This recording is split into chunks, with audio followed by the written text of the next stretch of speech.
As you can see, I'm in the garden. I thought I'd choose this time of day because the builders from over there have finished, and otherwise the whole place is filled with noise. There's somebody playing music over there in the background, but I don't mind that. I've been preparing a couple of areas for spring bulbs to do a few daffodils. So I've been using the hoe, which is here.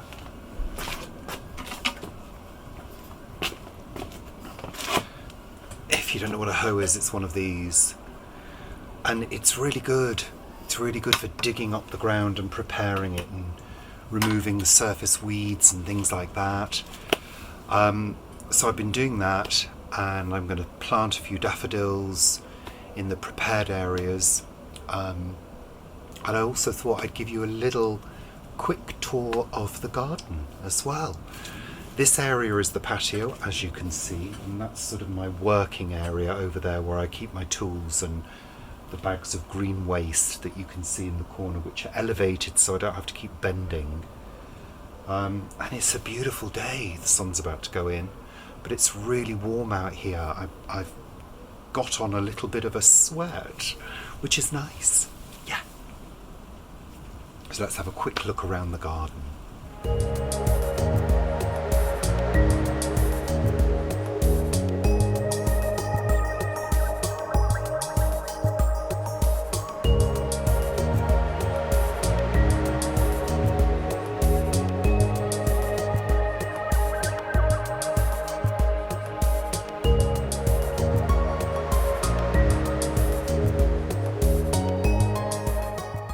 So there are a few jobs that I need to do today, namely cleaning out that bird feeder. It got so full of rainwater that it's kind of started to go green. But as you can see, another green in this garden is the lawn, which is doing superbly well. I'm really, really pleased with it. Let me just move you around here. I'll try not to move too quickly because I'm using a super wide angle lens, and can have a strange effect if you move too quickly. As you can see, my geraniums are doing really well. These are new ones that I bought. They've suffered in the rain because, you know, the flowers don't like to be completely sodden because they rot. But I'm hoping these keep going into autumn, which will be really nice. Let's have a little look at what's still in flower. So this valerian is still in flower. Whether you can see this one with the pink tips. That's pink valerian or red valerian. That's a weed essentially, but I love it, and I've introduced it into the garden by throwing seed down. Seed that I've collected from plants that have flowered in other places. I've just collected them and thrown them down. There's a lot of stuff growing down here. I think a lot of these are forget-me-nots. You can see all these little weeds coming up. I don't worry about weeds like that. This is a lemon balm that I recently put in just down here. I split it and moved it around the garden because it really grows well as long as you keep it under control. This hydrangea in this blue pot didn't do very well at all in the heat, but it failed miserably. Let's just have a little look round here. I'll move you around. So again, I've got geraniums in pots here, as I normally do every summer. One of them hasn't done very well, one of them's a cutting, but these two are doing quite well. Again, the rain has got to them. But what I'm really pleased about are these. These are feverfew, and I got them for 50p each. And they flowered really, really well. These are my solar spotlights, by the way. I put them here because I charge them up. This area gets the most sun for the longest time. This is a Zonal Geranium, named because it has a red zone, a red or a blue zone going through the leaves. There's another feverfew. As you can see, all of this needs to be painted. I haven't painted it since we had the windows done. Really naughty. But that's a job on the list. Let's swing you around and go into the garden. So things that have come back. This fern has come back. It recovered from the drought, as did these as well. These are self-seeded, these big ones. New things. This curry plant and this sage, they're new. And then stepping over here, that's another lemon balm. You can see the sedums here are starting to colour up. That's my new pampas grass, dwarf pampas. This here, which is doing really well since it had a severe cutback, is a rock rose that comes out in bright pink. This one's a new one. I need to deadhead it, but it's an osteospermum, also known as a rain daisy. I've got a Japanese anemone coming there. This is another casualty.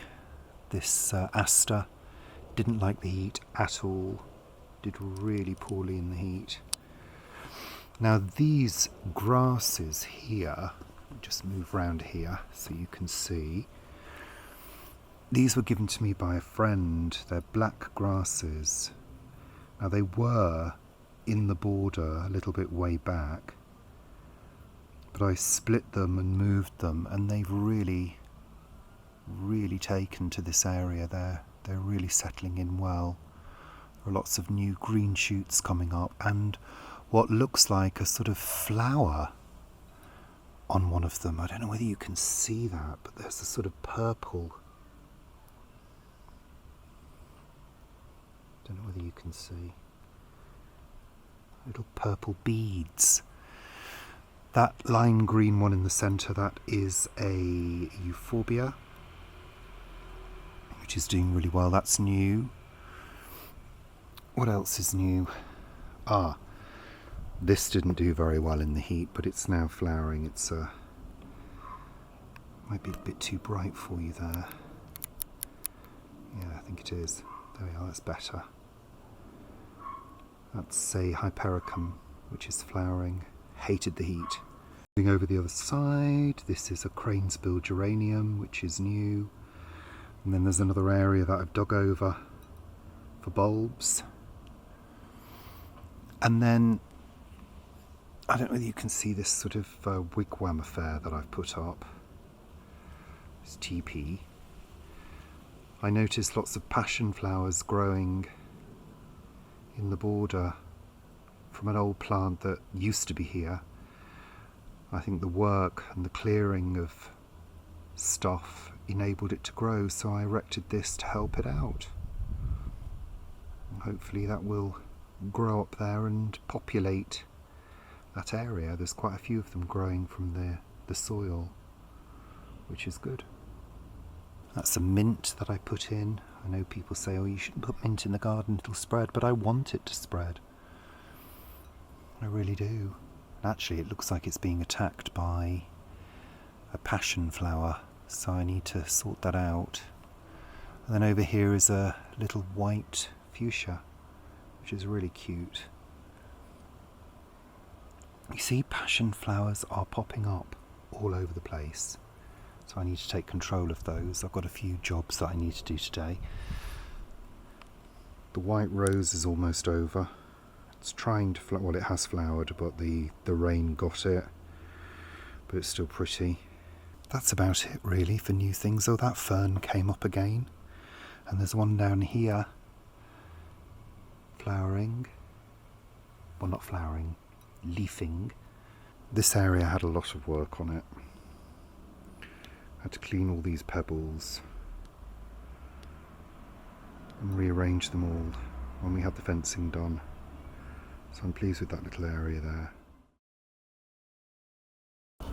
As you can see, I've dug a hole. Now this trowel is around 15 centimetres long. My hand from my middle finger to my wrist is about 20, so that's around 15. I'm going to plant them, around 15 centimetres.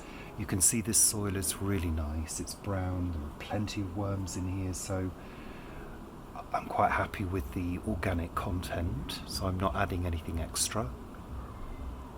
And also the soil is really well drained. There are plenty of rocks and stones in here. So I'm going to put 5 bulbs into this.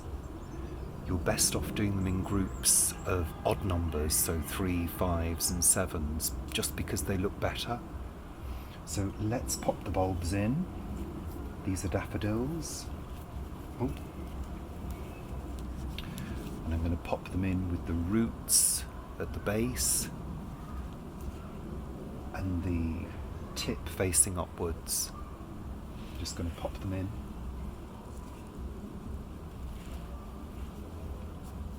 We're spacing them about, 10 centimetres apart approximately. One in the middle. And I'm going to cover that up. And that's it.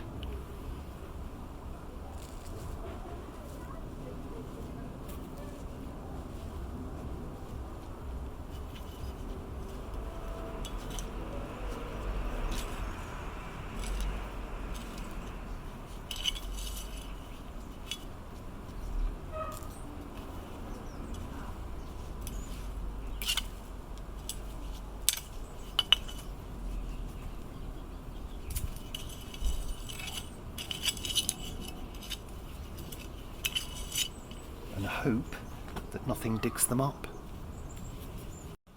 These are the little bowls that I put out for the cats, which again I need to clean because of all the rainwater.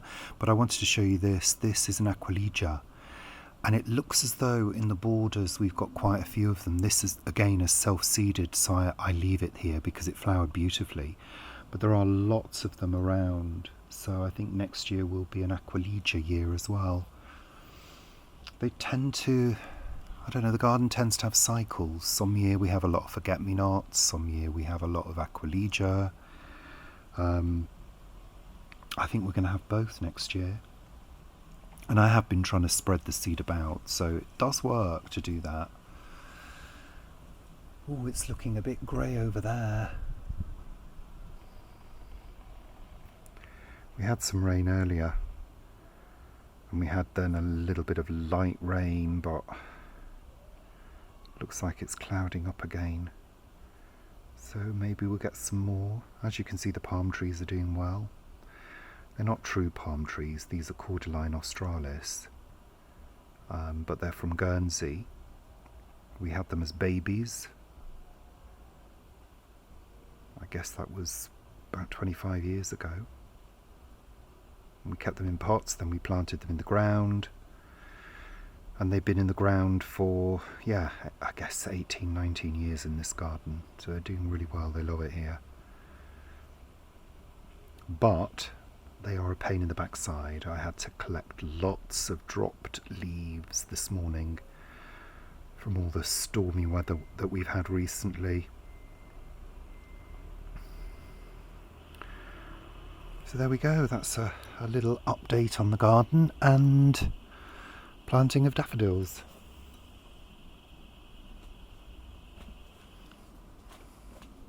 So warm this afternoon, it really is. It's rather pleasant. So there you go.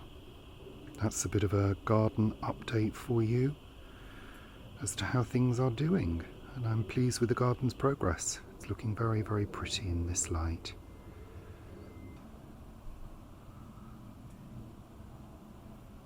Anyway, thanks very much for watching. Take care, and I'll see you soon. Bye for now.